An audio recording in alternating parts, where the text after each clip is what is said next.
જૂનાગઢમાં સિંહ વસ્તી ગણતરી મુદ્દે વનમંત્રી મુળુભાઈ બેરાએ નિવેદન આપ્યું છે।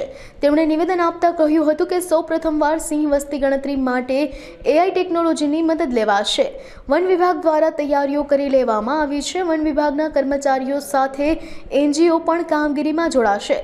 સિંહના વસવાટ વિસ્તારમાં વધારો થયો છે। 11 જિલ્લામાં સિંહની વસ્તી ગણતરી થશે।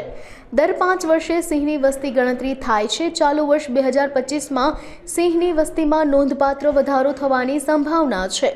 વર્ષ 2020માં સિંહની વસ્તી ગણતરી મુજબ 674 સિંહનો વસવાટ હતો।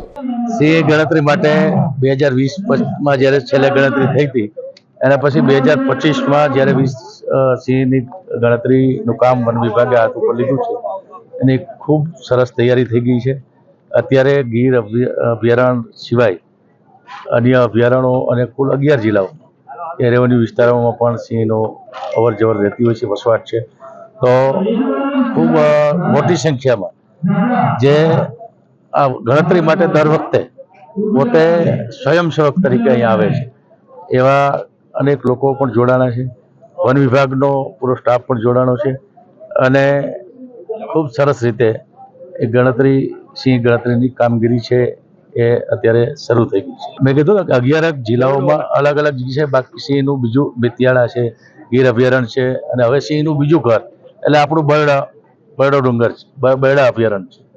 એવા અલગ અલગ સ્થળો ઉપર અમરેલી જિલ્લો હોય, ભાવનગર જિલ્લો હોય, અલગ અલગ જગ્યાઓ પર જ્યાં જ્યાં સિંહની વસવાટ છે એ બધાની ગણતરીનું કામ અત્યારે ખૂબ સારી રીતે વન વિભાગની સાથે જે આ કામ માટે જે જોડાયા છે એવા સ્વયંસેવકોને સાથે રાખી અને અત્યારે ગણતરીની કામ છે શરૂ થઈ ગયું છે। આ ટેકનોલોજીનો ઉપયોગ પણ આ વખતે સિંહ ગણતરી માટે કરવાનો છે અને એ રીતે આ વખતે એક અલગ રીતે ખૂબ સરસ રીતે ચોક્કસ જ્યાં જ્યાં છે એ બધી જ સિંહની વસ્તી છે એની એકદમ આયોજનપૂર્વક ટેકનોલોજીના ઉપયોગને કારણે ખૂબ સરસ રીતે થવાનો છે। એઆઈનો ઉપયોગ પણ આ વખતે એમાં કરવાના છે અને એના કારણે ચોક્કસ રીતે જે સંખ્યા છે એ આપણે સામે આવી છે।